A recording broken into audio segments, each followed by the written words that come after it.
오늘 본 말씀은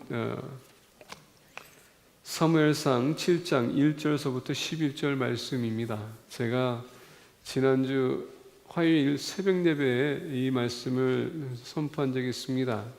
근데 몇 사람이 나왔기에 우리 교회 전체가 같이 들었으면 하는 생각으로 또 마음이 부담이 있었고, 그래서 이 말씀을 다시 선포하길 원합니다. 오늘 본 말씀의 제목은 하나님 앞에 서기에 합당한 자가 어떤 자인가, 그것을 같이 나누기 원합니다. 주 앞에 서기에 합당한 자, 주님 앞에 서기에 합당한 자는 어떤 사람인가, 오늘 말씀을 통하여서 우리 같이 나누기를 원합니다. 오늘 본문 말씀을 우리가 읽은 것처럼 길앗 여아림이라는 곳은 실로, 그래서 이렇게 서쪽에 있습니다. 실로는 이때 당시에 하느님의 법궤가 있었던 곳입니다. 그리고 하느님의 성전이 있었던 곳입니다. 근데 이스라엘 백성들이, 특히 엘리와 그의 아들 둘이 하느님 앞에 범죄하기 시작했어요. 엘리는 누구였습니까? 하느님의 대제사장이었습니다. 그리고 두 아들은 엘리 그 아버지를 받들어서 같이 협력해 나갔던 제사장이었어요. 근데 하느님 앞에 간음하기 시작했습니다. 말씀을 어기기 시작했고요, 하나님의 성전을 더럽히기 시작했습니다. 하나님은 계속적으로 경고의 사인을 주고 메시지를 줍니다. 그리고 하나님께서는 사무엘이라는 어린 아이를 세워서 그에게 얘기합니다. 이젠 엘리의 집, 하나님께서는 그 대를 끊겠다고 말씀하십니다. 그리고 하나님께서는 사무엘을 통하여서 이제 새롭게 이스라엘 백성들에게 비전을 주기 원했고, 영적 각성을 세우게 하고 더 나아가서 하나님께로 돌아올 수 있도록 하나님께서는 계획하고 있었던 것을 볼 수가 있습니다. 하나님께서 말씀하신 것처럼 사무엘에게 엘리와 그의 자식들을 하나님께서는 치시겠다고 약속했습니다. 우리가 사무엘상 6장을 보게 되면 이스라엘 백성들이 전쟁을 블레셋 사람들과 치르게 됩니다. 그리고 블레셋 사람들은 이 전쟁에서 승리합니다. 그리고 하나님께서 말씀하신 것처럼 엘리의 두 아들이 죽습니다. 그리고 그 소식을 듣던 엘리도 마찬가지로 그날에 죽습니다. 그리고 이스라엘 백성들에게 가장 창피스러운 일, 하나님의 법궤를 블레셋 사람들에게 뺏깁니다. 있을 수도 없는 얘기가 지금 일어나고 있었습니다. 하나님께 택한 백성이 하나님의 법궤를 뺏긴다는 것, 즉 하나님을 뺏겠다는 것입니다. 얼마나 수치스러운 일입니까? 오늘 우리 믿는 사람도 마찬가지인 것 같아요. 하나님 우리가 믿고 있지만은 이상하게도 우리가 세상에 나가서 세상과 더불어 살면서 그들의 유혹을 이기지 못해서 우리가 범죄할 때에 마치 하나님을 우리가 뺏기는 모습을 볼 수가 있습니다. 우리의 연약함으로 인하여서 하나님이 나와 함께 하신다고 하지만은 그 연약함으로 인해서 죄를 질 때마다 하나님은 마치 멀리 떨어지는 그런 느낌을 느낄 때가 있으리라 믿습니다. 그리고 기독교인들이 패배할 때마다 얼마나 우리 스스로가 부끄러운 모습이 비칠까요? 저는 오늘 본 말씀 보면서 패배하는 모습, 우리 기독교인들의 모습, 다시 매일마다 반복하는 모습 볼 수가 있습니다. 근데 하나님은요, 우리가 패배의 삶을 사는 것을 원치 않으시고 극복하기 원하시며 승리하길 원하세요. 오늘 본 말씀 보게 되면 1절에 여호와의 궤를 옮겨 산에 사는 아비나답의 집에 들여놓고 그의 아들 엘리야살 거룩하게 구별하여 여호와의 궤를 지키게 하였더니, 블레셋에게 하나님의 궤를 뺏겼습니다. 그런데 하나님은 거룩하지 않은 자들이 그의 임재를 소유할 수 있도록 허락하시지 않습니다. 그래서 재앙을 내리기 시작해요. 블레셋 사람들은 이 재앙을 통하여서 본인들의 신을 앞에 세우는데 그 신들도 이 법궤 앞에서는 다 무너집니다. 이것을 보고 블레셋 사람들은 겁에 질렸습니다. 도대체 이 법궤의 신은 어떤 신인가? 그러면서 그들은 빨리 이것을 처치하기 원했습니다. 그래서 어떻게 합니까? 다시 이스라엘 사람들에게 보냅니다. 그게 바로 1절이에요. 다시 이스라엘 백성들에게 돌아옵니다. 그러면서 오늘 본 말씀 보니까 길앗 여아림에 다시 도착했다, 도달했다라고 합니다. 자, 어느 말씀 보게 되면 여기서 그들이 법궤가 다시 돌아오자 이스라엘 백성들은 너무나도 좋았어요. 그리고 이 법궤를 길앗 여아림에 거기다 뒀습니다. 그리고 아비나답의 집에 놓고 그의 아들 엘리야사를 거룩하게 고별하여 여호와의 궤를 지키게 하였더니, 그리고 오늘 본 말씀 보니까 한 사람을 세워서 이 법궤를 지킬 수 있도록 세웠다. 어떤 면에서 보게 되면 이스라엘 백성들은 이렇게 생각할 수 있었어요. 이제 법궤가 우리에게 돌아왔기 때문에, 하나님이 우리에게 돌아왔기 때문에 우리는 이제는 모든 전쟁에서 승리할 수 있다, 이렇게 생각할 수 있을 것입니다. 근데 오늘 본 말씀 2절 보게 되면 이렇게 얘기해요. 걔가 기리앗 여아림에 들어간 날부터 20년 동안 오래 있은지라 이스라엘 온 족속이 여호와를 사모하니라. 여기서 사모한다고 하지만은 영어를 보게 되면 이 법궤로 인해서 그들이 통곡했다라고 합니다. 왜 그랬을까요? mourned. 이건 슬픔, 괴로움을 통해서 오는 그 아픔입니다. 사모가 아닙니다. 20년 동안 법궤가 이스라엘에 다시 돌아왔음에도 불구하고 이스라엘 백성들이 계속 지금 괴로움에 쌓여 있습니다. 왜 그럴까요? 계속적으로 브레스 사람들뿐만 아니라 다른 적으로 인해서 계속 침공을 받습니다. 그래서 계속 패배를 당해요. 얼마나 그들의 삶이 괴로울까요? 정말 일어나기 원했습니다. 하나님과 다시 우리 돌아가겠다고 하나님과 같이 하면서 그들은 이제 영적 전투에서 승리할 수 있을 거라고 생각했는데 싸움으로 나갈 때마다 계속 패배합니다. 이게 도대체 왜 이런 사건이 일어날까? 그들은 고민했을 것입니다. 그리고 하나님을 갈망했어요. 통곡했습니다. 하나님, 왜 이런 일이 우리에게 일어날까요? 우리 도와주시옵소서, 도와주시옵소서.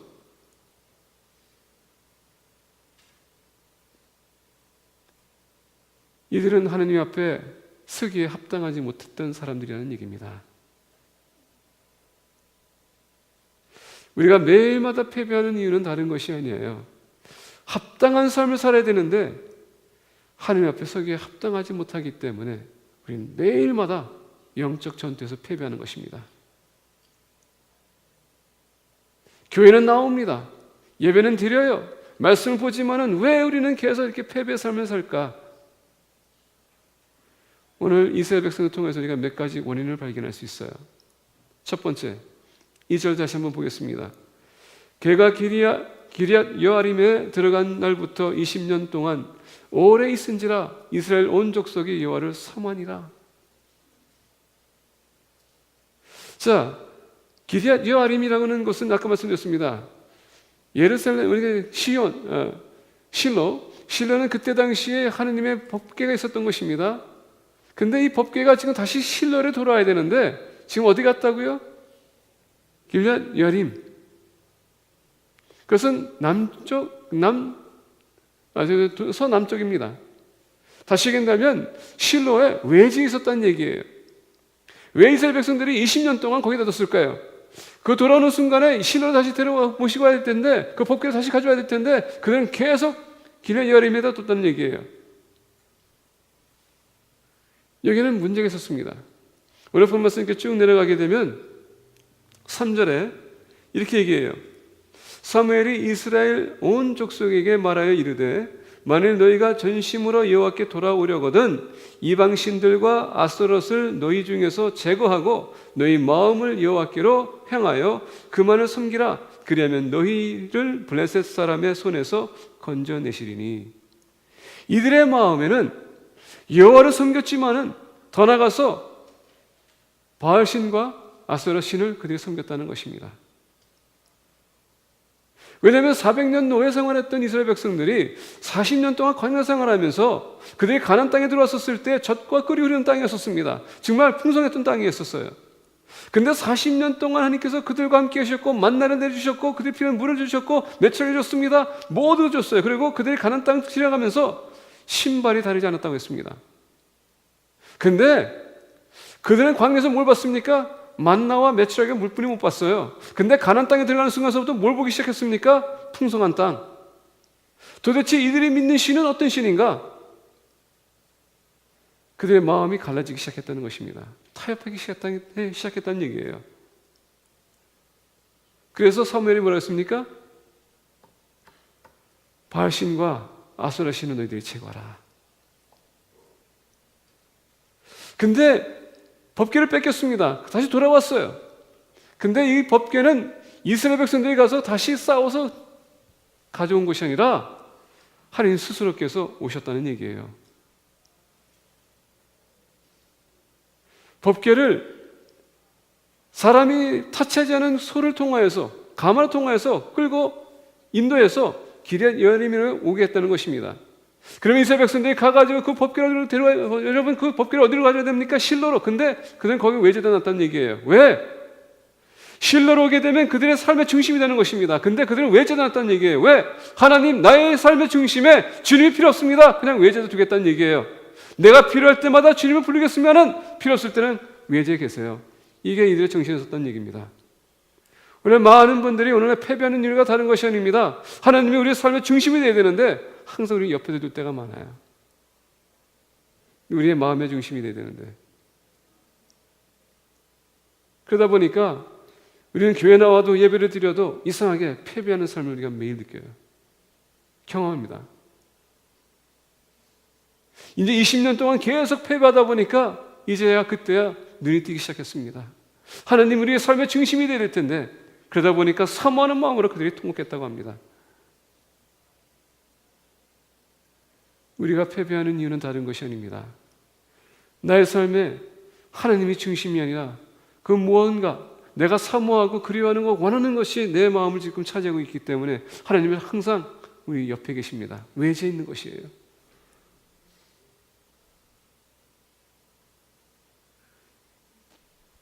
하나님에게 나와서 합당하게 쓰기 원하는 사람들은 첫 번째, 하나님을 그의 마음의 중심이 되어야 됩니다. 이건 타협해서는 안 돼요. 우리가 찬양할 때 무엇과도 여러분 주님을 바꿀 수 없다고 우리가 고백합니다. 근데 우리의 삶을 매일 돌이켜보기 원합니다. 이스라엘 백성들이 광야 생활 40년 동안 하나님을 통하여서 하나님을 체험하면서 하나님은 정말 위대하신 하나님이라고 얘기했습니다. 40년 동안 광야 생활하면서 하나님께서 그들과 함께 하셨고 전쟁을 싸울 때마다 하나님께서 그들에게 반드시 승리 줬는데 블레셋 사람들에게 그들이 패배한 것은 무엇입니까?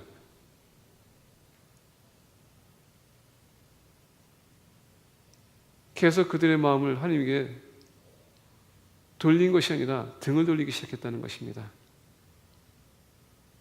아마 우리가 이 시간 어려움을 느끼거나 해결할 수 없는 그런 문제가 있거나 지금 내가 나약해지거나 좌절하는 그런 느낌이 있다면 우리가 다시 한번 마음을 돌이켜볼 필요가 있습니다. 과연 주님이 내 마음에 있는지, 아니면 무엇이 여러분들의 마음을 지금 차지하고 계십니까? 여러분들의 마음을 주님께 돌리시고 주님 여러분들의 마음의 중심을 세운다면 여러분 반드시 승리할 수 있습니다. 그런 사람들이 주님 앞에 서기에 합당한 사람이고요, 그런 사람들은 하나님께서 반드시 승리를 가져오십니다. 오늘 본 말씀 보게 되면 주님 앞에 서기에 합당한 사람, 첫 번째는 주님을 우리의 마음의 중심이 되어야 된다고 했습니다. 두 번째는요, 3절서부터 우리 보겠습니다. 6절까지 보겠습니다. 사무엘이 이스라엘 온 족속에게 말하여 이르되 만일 너희가 전심으로 여호와께 돌아오려거든 이방 신들과 아스토롯을 너희 중에서 제거하고 너희 마음을 여호와께로 향하여 그만을 섬기라. 그리하면 너희를 블레셋 사람의 손에서 건져내시리라. 이에 이스라엘 자손이 바알들과 아스다롯을 제거하고 여호와만 섬기니라. 사무엘이 이르되 온 이스라엘은 미스바로 모이라. 내가 너희를 위하여 여호와께 기도하리라 하매 그들이 미스바에 모여 물을 길어 여호와 앞에 붓고 그날 종일 금식하고 거기에서 이르되 우리가 여호와께 범죄하였나이다 하니라. 사무엘이 미스바에서 이스라엘 자손을 다스리니라. 두 번째, 우리가 하나님 앞에 서기 합당한 사람이 되기 위해서는 오늘 본 말씀 봅니다. 6절에 보니까 그들이 미스바에 모여 물을 길어 여호와 앞에 붓고 그날 종일 금식하고 거기에서 이르되 우리가 여호와께 범죄하였나이다. 그들이 범죄했다라고 합니다. 회개했다는 얘기죠. 전에도 말씀드렸습니다. 우리가 회개한다는 단어, 주님 제 잘못을, 제 죄를 회개합니다 하고 기도하시는 분들 많습니다. 근데 여러분, 무엇을 회개하는지 여러분들 아시고 회개한다고 하십니까? 회개할 때에는 여러분들이 무슨 잘못을 했는지를 알아야 된다는 얘기예요. 그래야지만은 그게 진정한 회개가 되는 것입니다. 오늘 3절에 돌아가게 되면 사무엘이 이스라엘 온 족속에게 말하여 이르되 만일 너희가 전심으로 여호와께 돌아가려거든 이방 신들과 아스토롯을 너희 중에서 제거하고, 이것을 보게 되면 영어로 보겠습니다. 제거하고 너희 마음을 여호와께로 향하여 라고 합니다. 자, 여기서 보니까 영어로 보게 되면 만일 if you are returning to the Lord with all your hearts, 만약에 너희가 너희 마음을 하나님께 돌이킨다면 그러면 모든 이방신들 아스토롯을 제거하라 라고 합니다. 여기서 보니까 하나님께서 원하는 건 뭡니까? 마음이 하나님께로 돌아오는 것을 원하는 것입니다. 오늘 우리가 하나님 옆에 나갈 때는 하나님께서 여러분 제사를 원치 않으세요. 이 예배 참 중요합니다. 근데 예배도요, 여러분들 마음의 예배가 없다면 그 예배는 소용없는 예배예요. 하나님께서 받아주지도 않습니다. 하나님은 구약서부터 신약까지 계속 얘기합니다. 내가 원하는 것은 너희들의 마음이지 제사가 아니라고 하십니다. 이렇게 예물 드리는 거 마음이 담아 있지 않으면 하나님께서 원치 않으세요. 하나님이 여러분 가난해가지고 이렇게 12일째 이런 걸 바치라는 것은 아닙니다. 전에도 벌써 이미 12일째 돼서 설계했기 때문에 얘기하지 않아요. 여러분의 마음 중심을 보이는 것입니다. 그렇다면 오늘 본 말씀도 마찬가지예요. 회개한다면 진정한 회개는 우리 마음에서부터 나오는데 오늘 본 말씀 보십시오. 지금 하나님께서 뭐라 했습니까? 만일 너희가 전심으로 여호와께 돌아오려거든 이방 신들과 아스토롯을 너희 중에서 제거하라. 여기서 얘기하니까 회개는 뭡니까? 그들이 이방 신들과 아스토롯을 섬겼다는 것 그 자체를 지금 하나님께서 지적하는 것입니다. 그리고 이스라엘 백성들은 거기에 대한 회개했다는 얘기입니다. 하나님, 결국은 이 이방 신들 그리고 이 아스토롯 때문에 우리가 하나님을 멀리했군요. 그리고 하나님 앞에 범죄했군요. 그래서 하나님께서 우리를 떠나셨군요. 거기에 대한 회개했다는 얘기입니다. 하나님 앞에 서기 합당한 사람 어떤 사람인가? 우리의 죄를 알고 거기에 대한 회개하는 사람, 그런 사람은 하나님 앞에 서기 합당한 사람입니다. 죄를 회개하지 않고서는 절대 하나님 앞에 나갈 수가 없어요. 우리가 영적으로 영적 전투에 패배하는 이유는 다른 것이 아닙니다. 우리가 죄를 질 때마다 사단은요 참 좋아해요. 그리고 우리가 여러분 서신서에 보게 되면은, 우리가 작은 선지서를 보게 되면 사단은 계속 우리 옆에 서가지고 우리 공격하고 여러분 고소한다고 합니다. 누구누구 아무개가 어젯밤에 뭐뭐뭐 했다. 하나님 보세요, 보세요. 이렇게 했습니다. 하나님 보세요, 이렇게 했습니다. 저 사람은 하나님 앞에 설 자격도 없는 사람입니다. 여러분, 우리는 볼 수 없지만은요, 우리 영혼은 지금 그것을 듣고 있습니다. 그래서 우리가 영적인 세계도 좀 분별력을 가지고 좀 볼 필요가 있어요. 육신적인 세계만 바라보는 것이 아니라 내 영혼을 봐야 되는 것입니다. 왜냐하면 사단은 육신적으로 공격하는 것이 아니라 우리 영적으로 공격하고 있기 때문에 보이지 않는 것이에요. 근데 사단은 뭡니까? 항상 우리의 잘못된 것, 연약한 것, 우리의 죄를 진 것, 그것을 가지고 계속 공격해요. 근데 그것을 회개하지 않으면 사단은 계속 공격할 것이고, 그래서 우리가 영적 전투에서 패배하고 매일마다 우리는 힘들어하는 것입니다. 이걸 여러분들 해결하지 않는 한 우리는 절대 승리할 수 없습니다.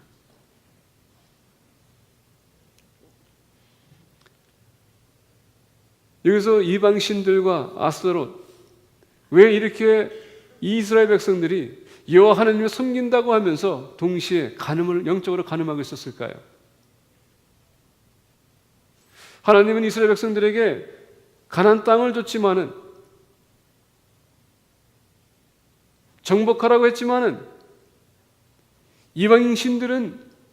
이방인들에게 더 눈을 봤었을 때에 좋은 걸 줬어요. 풍성한 곡식과 먹을 것.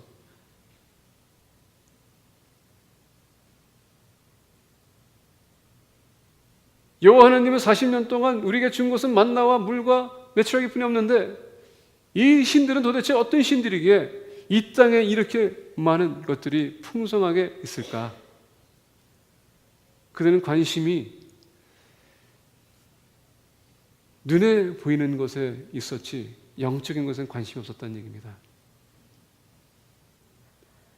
교회를 나와도요, 우리는 항상 눈으로 볼 수 있고 확인하는 것을 원하지 보이지 않는 세계, 영의 세계에 대한 별로 관심이 없는 사람들 많습니다. 근데 말씀드린 것처럼 사단은 영입니다. 우리는 영적으로 공격하는 것입니다. 오늘 4절 보니까 이렇게 얘기합니다. 이에 이스라엘 자손이 바알들과 아스타롯을 제거하고 여호와만 섬기니라. 이제서야 그들이 정신 차렸습니다. 이제서 이제 그들이 다시 한번 깨우침 받았습니다. 우리가 이렇게 계속 괴롭고 힘들었던 이유는 다른 것이 아니구나. 우리가 하나님을 외제 뒀는데 이제는 주님을 우리의 마음의 중심에 세워야 되겠구나. 세우는 중심 어떻게 합니까? 이제는 우리 마음을 차지하고 있다면 다른 것이 들어올 수가 없어요. 그렇다면 어떻게 되겠습니까? 다 제거해야 된다는 얘기예요. 그래서 오늘 본 말씀 보게 되면 제거하고 라고 했을 때 cut away, put away, 집어넣다, 잘라내다, 멀리하다 라는 뜻을 갖고 있습니다. 만약에 여러분의 마음에 뭔가가 이렇게 들어오기 원한다면, 여러분의 생각이 여러분 배신하기 원한다면 여러분 그것을 흔들으세요. 자르세요. 그리고 말씀으로 여러분 속게 서십시오. 그리고 주님을 보기 위해서 여러분 노력하십시오. 가장 좋은 것은 말씀을 묵상하고 말씀을 읽고 연구하고 주님을 발견하기 위해서 성령님께서 조명해 주시옵소서 하고 기도하세요. 하나님은 그걸 도와주십니다.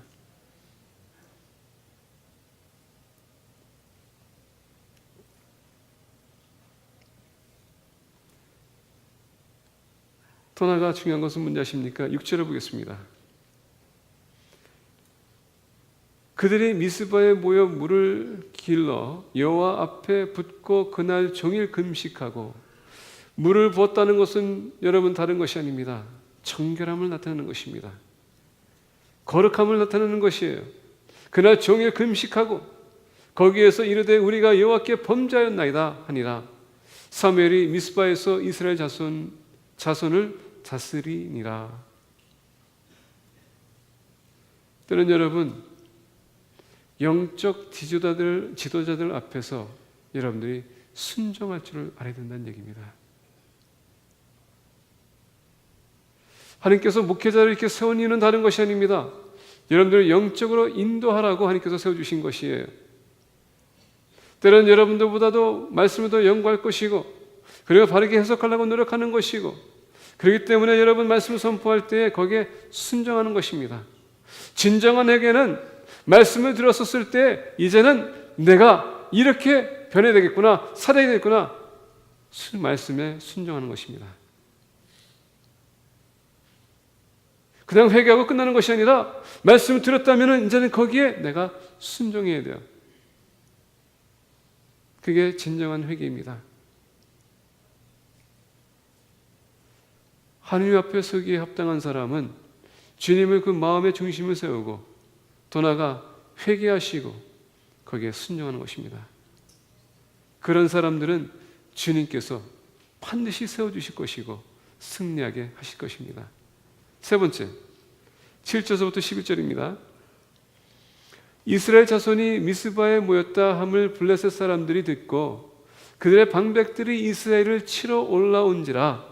이스라엘 자손들이 듣고 블레셋 사람들을 두려워하여.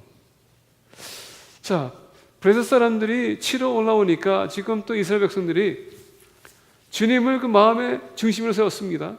회개했습니다. 이제 말씀을 순종하겠다고 이제 그들이 반성하고 있어요. 이제 준비하고 있어요. 근데 오히려 블레셋 사람들이 그것을 듣고서는 하하, 이것들 봐라. 지난번에 혼쭐 나고서는 지금도 다시 한번 뭔가를 좀 시도하네. 그래서 블레셋 사람들이 다시 한번 우리가 혼을 내주자 준비했습니다. 그랬더니 블레셋 사람들이 모였다는 것을 듣고서는 이스라엘 백성들이 두려워합니다.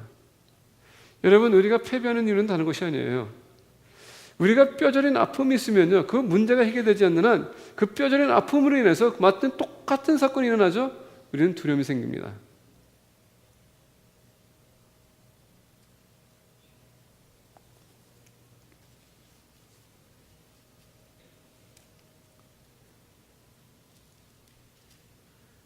저는 바늘이 되게 무서워요.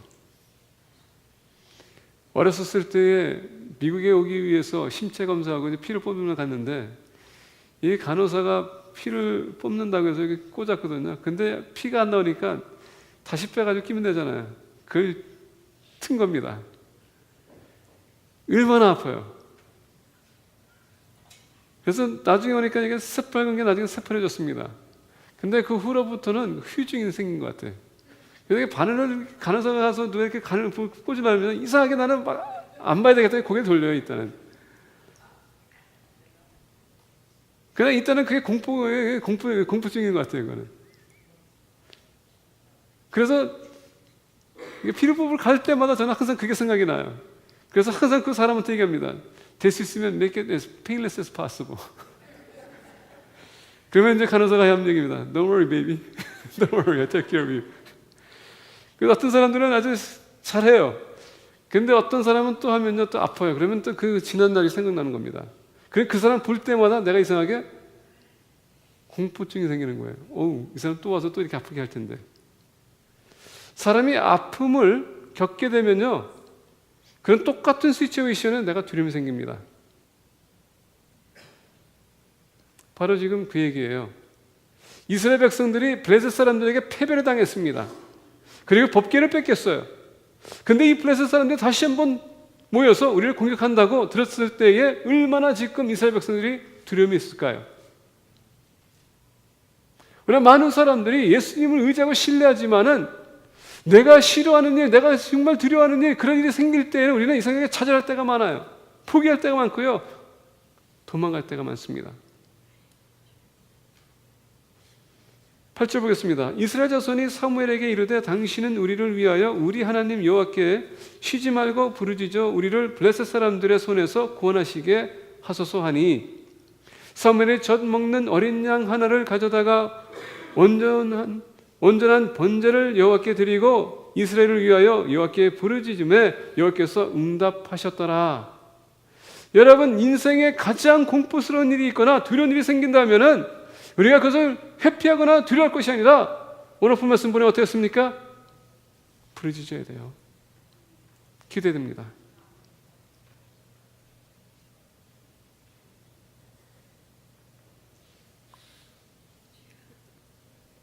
(10절) 보니까 사무엘이 번제를 드릴 때에 블레셋 사람이 이스라엘과 싸우려고 가까이 오매 그날에 여호와께서 블레셋 사람에게 큰 우레를 발하여 그들을 어지럽게 하시니 그들이 이스라엘 앞에 패한지라.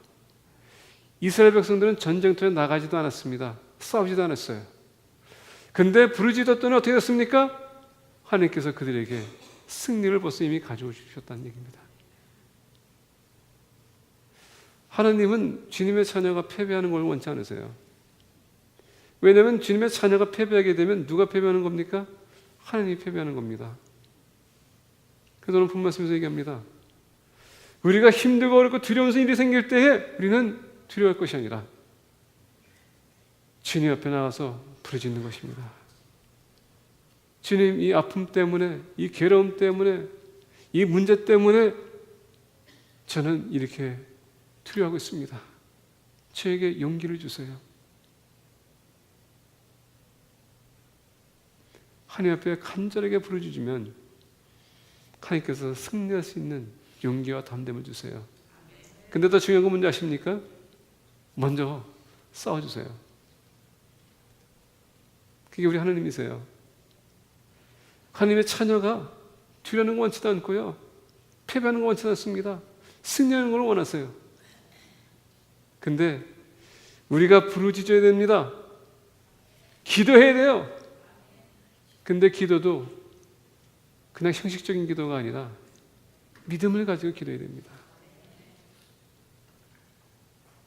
오늘 본 말씀 보게 되면 9절에 사무엘이 젖 먹는 어린 양 하나를 가져다가 온전한 번제를 여호와께 드리고 이스라엘을 위하여 여호와께 부르짖음에 여호와께서 응답하셨더라. 여기서 보게 되면 사클링 램이라고 합니다. 그리고 여기서는 홀 버너 프리라고 합니다. 이것은 뭐냐면 여러분, 하나님과 서약의 제물이에요.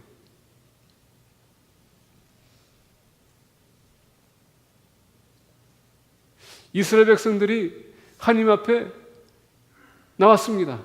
그리고 그들의 마음에 주님을 모시기로 했습니다. 그리고 그들은 이제는 모든 신들을 다 제거하고 주님을 섬기기로 결정했습니다. 결심했습니다. 이 서약을 받아주세요. 이 믿음의 기도가 참 중요합니다. 근데 이 번제를 드리면서 기도하는 것은 뭔지 아십니까? 바로 말씀으로 하나님께서 우리에게 허락하신 그 약속의 메시지를 우리가 믿고 기도해야 된다는 얘기입니다. 10절에 이스 사무엘이 번제를 드릴 때에 블레셋 사람이 이스라엘과 싸우려고 가까이 오매 그날에 여호와께서 블레셋 사람에게 큰 우레를 바라며 그들을 어지럽게 하시니 그들이 이스라엘 앞에 패한지라. 여기서 보게 되면 이미 끝났다라는 얘기입니다. 11절 보니까 이스라엘 사람들이 미스바에서 나가서 블레셋 사람들을 추격하여 벳갈 아래에 이르기까지 쳤더라. 하나님은 항상 먼저 싸우시고 승리한 끝에 승리의 전쟁을 치르라고 하나님께서는 허락하십니다. 이게 하나님이세요. 그렇기 때문에 여러분 지금 어떤 어려움이 있다 할지라도 낙심하지 마세요. 하나님은 아직도 역사하고 계십니다. 지금도 움직이고 계세요. 여러분들의 아픔과 괴로움하세요. 주님 그러나 아직 포기하지 않았습니다. 아직도 싸우고 계십니다. 우리는 주님에게 모든 것을 맡게 됩니다. 그분을 신뢰해야 됩니다. 그래야지만 반드시 우리는 승리할 수 있어요. 하나님 앞에 서기 합당한 사람은 어떤 사람입니까? 마음에 주님을 중심으로 세우고 회개하고 주님 앞에 나와 믿음으로 기도하는 사람, 그 사람은 합당한 사람이요. 오늘 이스라엘 백성이 승리한 것처럼 여러분들도 마찬가지로 승리의 삶을 하나님께서 허락하실 것이고 여러분들은 풍성히 누릴 것입니다. 주님 안에서 승리하는 공동체가 되기를 예수 그리스도의 이름으로 간절히 축복합니다. 기도했습니다.